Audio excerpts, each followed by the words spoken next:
Hello and welcome. You're watching To The Point. This morning's terrorist attack in Gurdaspur has not only shaken the country, but it's also a wake-up call against any complacency in Punjab and Jammu and Kashmir. In part 2, we ask, what's the best explanation for why this happened? Do we have vulnerable points the terrorists are exploiting? And is there a danger that Punjab could once again succumb to terrorism? That's the discussion in part 2. But first, as the Supreme Court discusses the death sentence facing Yaqub Memon, we ask, is there an urgent need to consider new facts revealed by B. Raman which suggest there are mitigating circumstances that were not borne in mind when Memon was sentenced? In part 1, we discuss the entire controversy and ask what now needs to be done. My guests are the former judge of the Supreme Court who raised this issue in the Indian Express yesterday, Justice Harjeet Singh Bedi, the public prosecutor who secured the death sentence, Ujjwal Nikam, and former Attorney General and Solicitor General, Soli Sorabji. Justice Bedi, let's start with the letter you wrote to the Indian Express, which was published on their front page yesterday. You write, you feel a sense of outrage. So that we are clear, let me ask, are you questioning Yaqub Memon's guilt, or are you only questioning the sentencing? Only the sentencing. I made that very clear in my article. As far as the guilt is concerned, that is confirmed right up to the Supreme Court. But in the light of new material which is come on record now, I thought the question of sentence should be reconsidered. Now, in fact, the whole issue turns on an article written in 2007 by B. Raman, the gentleman who handled the external aspects of the Yaqub Memon investigation. But that article was only published by Rediff.com on the 24th of July, almost 2 years after B. Raman had died. Do you believe B. Raman's claim that there are clear mitigating circumstances that should have been borne in mind at the time of the sentencing? And secondly, that these were probably not brought to the notice of the court by the prosecution? Do you believe both those claims by B. Raman? I should think so, because I have checked up various things from the internet, and he was a person with impeccable integrity, and 2 or 3 directors, former directors of RAW, have today sent their messages in support of his case. Mr. A.S. Dulat and Mr. Vikram Sood, who said that if Raman wrote something, it had to be taken as true. Another colleague of his from RAW, one Balachandran, has also written this, that if Raman wrote something, you can never disbelieve it. So just for my understanding, you believe Raman because of his stature and his reputation. Is that right? Yes, certainly. But you he was the main officer in charge of the case and responsible for bringing him back here to India. But you have no independent corroboration of what Raman has written. You're simply going by Raman's reputation and by his stature and by the fact that some of his colleagues say he must be speaking the truth. Have I got that right? No, yes, partly that. And there's one more aspect. He had spoken in 2007 to a journalist called Sheila Bhatt, who apparently had recorded these in two articles at that time without giving names. This is also mentioned in that in the Rediff.com article. And Sheila Bhatt has said that this was confirmed to me at that time, and I reproduced those facts in 2 articles, although I did not publish the article itself, because he told me not to, because of the sensitive nature of the case and the trials were going on. So you have additional confirmation. And it is only after he died, so you have 2 days ago, after the curative petition is dismissed. In your eyes, Sheila Bhatt is additional confirmation of B. Raman's veracity. Is that right? Yes, yes. Now, Mr. Nikam, one more aspect. Mr. Nikam, you were the prosecutor in the Yaqub Memon case at the trial stage. Were you aware that there were mitigating circumstances that should have been borne in mind at the time of sentencing, as B. Raman has alleged? Did you have any knowledge of those mitigating circumstances? Absolutely, I was not aware at all as to the alleged mitigating circumstances as being pointed out by Mr. Raman. Let me tell you very candidly that absolutely not an investigating officer had ever placed any such mitigating officer or any such alleged deal between Yaqub Memon and the investigating agency or the accused Yaqub Memon had also not given any evidence, not documentary evidence, nor on oath he himself had examined. Only one statement which he has made in his examination under section 313 that he surrendered. But any reply in the given by an accused under section 313 has no legal value. It can't be said as an evidence, and therefore, if at all accused Yaqub Memon wanted to prove it, he had an absolute liberty. But apart from that, I place all the mitigating circumstances. This speaks in favor of Yaqub Memon, being that a young person, that was his first crime, and then I also place aggravating circumstances against Yaqub Memon.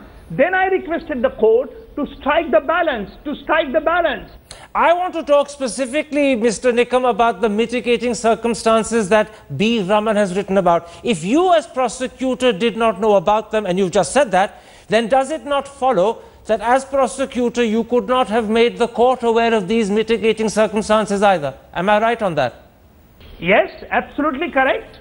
I had absolutely no knowledge about the alleged, the so-called, the mitigating circumstances as stated by Mr. Raman in his letter. Now, Soli Sorabji, you've been both Attorney General and Solicitor General. I want to ask you a simple question. Do you believe Mr. Raman's letter that Yaqub Memon may have at least partly surrendered, and more importantly, that he provided critical evidence establishing the link to Pakistan, and secondly, he played a critical role in persuading many of his family to return to India? Do you believe those statements made by Mr. Raman, or are you suspicious of the letter, A, because it surfaced 2 years after Mr. Raman's death, and B, because he never raised these issues in his own lifetime? Well, Karan, I see no reason why I should disbelieve what Raman has written. No reason for that. At the same time, it's not suspicion. Question is, it has come at the stage when the court was not made aware of it. But I have a basic question. We are dealing with questions of life and death. Even if this was not pointed out, now this letter is there. Now, would it be, by the way, we want to be clear, we are not talking of exoneration, as Justice Bedi has correctly pointed out. We are only talking of commutation of death to life. One recognized grounds for commutation is inordinate, unexplained delay in disposal of the mercy petition. Of course, that's not an exhaustive ground. Now, if this ground is available, I don't see why the Supreme Court should not consider it. Okay. Leave aside the technicalities, when it was brought out, when it was not brought out. I think we are, after all, dealing with the life of a human being. And I think we should not take refuge behind technicalities. Let me bring you in. Say all the. Let me bring you in on that critical point, Justice Bedi, because I'm going back, Justice Bedi, to the letter you wrote the Indian Express, which was published on their front page yesterday, Sunday. In that letter, you said, and I'm quoting, the Supreme Court should take suo moto notice of Mr. Raman's article, and after hearing both sides, resend the case to the trial court to take further evidence on the question of the sentence, or in the alternative, take evidence itself. Explain to me why you believe the Supreme Court should take suo moto notice of B. Raman's article. As Mr. Sorabji had just said, we are dealing with the life of a person. All avenues which are open to a person should be explored. And merely because he happens to be a terrorist of a grave nature, doesn't mean that his rights are to be taken away. And if there has been a plea bargain, if he has been assured of certain concessions, they should be brought out on record. And really, because the defense has not been able to produce that evidence in court, doesn't mean that it can be ignored at this stage, even in the light of Mr. Raman's article. Well, but that's what I want to pursue with you. Can I interrupt you there, Justice Bedi? You see, first of all, we're relying entirely on the veracity of Mr. Raman's article, and let's say that's accepted because he was a man of great stature and great integrity. But the problem is, as you heard Mr. Nikam say a moment ago, Yaqub Memon himself has not referred to this alleged plea bargain in his defense, and his defense attorney hasn't referred to it either. So, isn't that a little surprising that if there was some understanding or a plea bargain, or if there was some sense of mitigation that was given to him as an assurance, would he or his lawyers not have brought it up? Yes, that is a matter which did come to my mind. Certainly it did. That it should have been brought up by the defense. If not by the defense, and if it was there, it should be even given by the prosecutor. But Mr. Nigam says that he didn't know about it. Very well, I believe him. But the fact still remains that if the investigating agency or the raw officers had given some assurance to him, and if that is available on record, then even at this stage, despite the fact that they have not raised it, the defense has not raised it, should he be denied that benefit now? We are dealing with a death sentence case. The interesting thing is, to be executed after 2 days. The interesting thing, Justice Bedi, is you use the word "if" at least 3 times in your answer. If there was a plea bargain, if there was an assurance given, you're happy. You're happy that the Supreme Court should take notice simply on the basis that there's an if possibility there may be such a plea bargain. Yes, certainly. Because I have no personal knowledge. We have to go by Raman's article and the other documents which are along with the article, other comments as well, which I have read this morning. And they indicate that there was a plea bargain. The matter had been discussed by Raman with many other persons. And that also indication comes. And nobody, I mean, I've been hearing the commentaries the whole day today and yesterday as well. Not a word has been said about doubting the contents of that article. Let me then bring in Mr. Nikam. Let me bring in Mr. Nikam at that point. Mr. Nikam, you've just heard Justice Bedi say what he wrote in his article yesterday in the Indian Express, that the Supreme Court should take suo motu notice of Mr. Raman's article. Do you agree with Justice Bedi or do you disagree with him? With highest respect and humility at my command, I must say that I don't agree with the way what Justice Bedi has suggested, because what Mr. Ramani has said, that cannot be accepted as a gospel truth. This is the first thing. Secondly, the Ramani statement, what is the written statement, is itself self-contradictory, because what Ramani at one breath says, that he came to Nepal in order to discuss with his relative and lawyer for surrendering back to Mumbai police.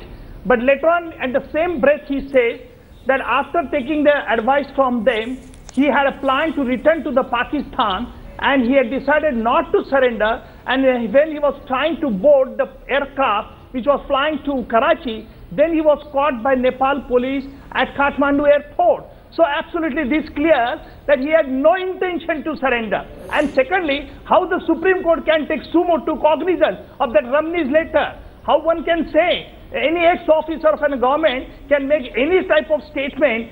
Does it mean that a court of law should accept it as gospel truth? Soli Sorabji, we have two polar opposite views there about whether the Supreme Court should take notice of Mr. Raman's article. Mr. Bedi, as a former judge of the Supreme Court, says very definitely they should, because if there is any veracity, it needs to be inquired into and the benefit given to Yaqub Memon. You've just heard Udrul Nikam, the original prosecutor, saying very definitely not. Where do you stand on this issue? Well, Karan, letter is relevant, it has certain weight, but don't equate it with the Supreme Court judgment or the Privy Council judgment. My point is, I'm not in favor of Supreme Court suo motu exercising power. I don't want the predilections of different judges constituting different benches of the Supreme Court exercising its suo motu power, especially when Yaqub Memon has legal assistance, good legal assistance. I'm on that point, and Justice Bedi knows how different judges can have different predilections. So I'm on that question of principle of suo motu. I'm not saying this is not a relevant material, certainly, but Yaqub Memon can bring it to the notice of the Supreme Court. Okay, I'm interrupting you because I want to clarify for a lay audience the interesting, significant distinction you're drawing.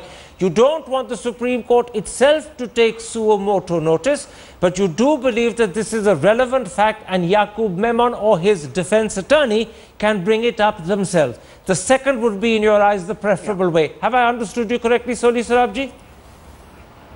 Yeah, substantially correctly. Justice Bedi, let me put this to you. Suppose, in fact, the Supreme Court doesn't take suo motu notice as you would like. or Yaqub Memon and his defense attorney don't bring it up, because up till now they haven't brought it up and it's possible they may choose not to bring it up still, what then would be the situation? Surely it would then follow that the mitigating circumstances that exist would not be considered by the Supreme Court at the time of reflecting on the sentencing, and therefore the death sentence wouldn't be commuted to life imprisonment. Is that not right? Yes, that'd be right if the matter is not taken up by the Supreme Court at this stage. There's little that can be done. And therefore there would be a potential injustice to Yaqub Memon, wouldn't there? Therefore there would be a potential injustice to Yaqub Memon, wouldn't there? I strongly feel that if material has come on record, it should be considered by the court. Ultimately, the court might reject it. Very quickly, Soni Sorabji. To get the material available to it, and to say that we will not even look at it in the light of the article and Mr. Raman's reputation, I think that would be fair to the accused. Very quickly, Soni Sorabji, your preference is that Yaqub Memon himself should bring up the matter, or his attorney should. What happens if they don't? Because up till now in the case they haven't brought this up. So what happens if they don't? But if they don't, then they pay the consequences. But one thing, Justice Bedi has been on the bench of the Supreme Court. He knows much better how different judges have different prejudices, predilections, whims and fancies. I don't want this suo moto thing. All right. Because it will reopen Pandora's box. Absolutely, but let's not go into this. But that's a side issue. That's your concern about judges suo moto raising their predictions, and I've noted it the first time round. But let's not go into that, because that's a side issue. I want to come back, Justice Bedi, to the second issue, which I think is equally important, which you raised in your Indian Express letter published on the front page yesterday. There you made a comment about public prosecutors. You said they often see themselves as agents of the police, whereas in fact they should be agents of justice. And then you added, and I'm quoting, "We often see TV-savvy public prosecutors gloating over their legal victories, preening themselves and strutting around like film actors." In your eyes as a former judge, how wrong is that sort of behavior by a public prosecutor? It is absolutely unacceptable. A public prosecutor's job is one of great importance. He has to behave in a very dignified manner. They should not play to the public gallery. My father has been a judge, a session judge for years, and he used to tell me stories of the way the public prosecutors behaved in their time. They were the ears and eyes of the judges in the districts. Their integrity was unquestionable, and the judges would take advice from them because they knew much more about the case than anybody else. Can I interrupt? Today we find. Can I interrupt? When you made this comment about public prosecutors preening, gloating, strutting around like film stars, did you have any public prosecutor in mind? And if I'm blunt, can I ask you, did you have Ujjwal Nigam in mind, who's often very prominent on television? I have objections to all public prosecutors who come on TV again and again. All right. It may be Mr. Nigam or anybody else. I don't think it's justified that in a sensational case they should come before the TV and come to give comments which are in fact in favor of the police. Whereas they should be dispassionate in their views, give their assessments fairly, for and against the accused, for the prosecution as well as in favor of the accused, after the matter is over. And here we find that a one-sided view is given, and people are saying all kinds of things on TV, and that is not the role of the public prosecutor. Let me bring you in at this point, Mr. Nigam. Although Justice Bedi hasn't said he specifically had you in mind, he certainly referred to you when he was talking about the sort of public prosecutors who strut around in front of the cameras, preening themselves, gloating and behaving like film stars. Do you recognize yourself in that description? Because I'll be honest with you, many people, even if Justice Bedi doesn't say it up front, think that he had you in mind. Absolutely, it would be totally wrong, illogical to make such type of allegation by such an eminent person like Mr. Bedi. Let me tell you frankly that perhaps it may be the perception of some person that public prosecutor should not open his mouth, public prosecutor should not disclose anything before anyone, and that is a wrong conception. Public prosecutor is not only an officer of the court of law, but also he represents the society at large. And it is his prime duty to divulge what has happened in the court proceeding. I never exaggerated anything, but I'm very sorry to say if Justice Bedi makes such type of unwarranted observation against whomsoever, and that is totally untenable, uncalled for. Soli Sorabji, I want to draw your attention to what the Supreme Court said in 1999 in the Shiv Kumar versus Hukum Chand case. And to be honest, Justice Bedi quoted the comment I'm about to read out in his article in the Indian Express. This is what the Supreme Court said in 1999. The expected attitude of the public prosecutor while conducting prosecution must be couched in fairness not only to the court and to the investigating agencies, but to the accused as well. If an accused is entitled to any legitimate benefit during the trial, the public prosecutor should not scuttle or conceal it.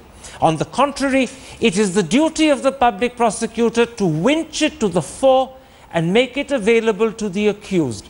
And then very importantly, the Supreme Court adds, even if the defense counsel overlooks it, the public prosecutor has the added responsibility to bring it to the notice of the court if it comes to his knowledge. Do you believe that public prosecutors today fulfill that directive, or do you fear that they don't act in accordance with this important guidance? I don't want to make a general statement. I have not much experience of public prosecutors, but I want to set the record straight. I'm sure Justice Bedi didn't have Nikam in mind. You were just provoking him to say that. But the question is, I'm sure if Nikam did know about the letter, I'm sure he would have placed it before the court. There are other questions, Justice Bedi, which bother me. Is it possible to give such assurances? Have they any legal validity in court about you surrender, then we won't give the sentence? But the question is, this matter should be before the court. Yaqub Menon has formidable legal assistance. Please don't ask the Supreme Court to tread into the field suo moto. Absolutely, but you're going back to the suo moto problem that you have, and I don't want to go back into that. You've made it once, let's take it as said. Ujjwal Nikam, I'm going to end with you, because in a sense the discussion has now come around to a point where we're talking about the manner in which you fulfilled your responsibility as a public prosecutor. Did you follow the Supreme Court directive and guidance of 1999 when you were prosecuting Yaqub Memon? Yes, I was a public prosecutor in the trial court and not in the Supreme Court. This is the first thing. Secondly, I have in totality followed the guidelines of the Honorable Supreme Court while working and discharging in the public process. Besides myself, there was also one Mr. Natarajan, who was a very senior chief public prosecutor of the CBI, who was in charge of the whole case, and besides CBI, another prosecutor was also there. I was the prosecutor of the state of Maharashtra, and state of Maharashtra has filed only the charge sheet, and the further onward investigation was taken over by the CBI. I was knowing the facts as to what has been filed on the record of the case. Beyond that, how Justice Bedi is supposed to know that I should know, like a Dhritarashtra, everything? I am unable to say that. I can understand if had I committed any mistake, though it is that fact is on the record, and if I could not point out to the court, that perhaps that would have been the fault of the public prosecutor. But that has never happened in this case. All right, Mr. Nikam. And gentlemen, my thanks to all three of you for joining me. I'm very grateful that you made time for us to discuss this important subject. Time for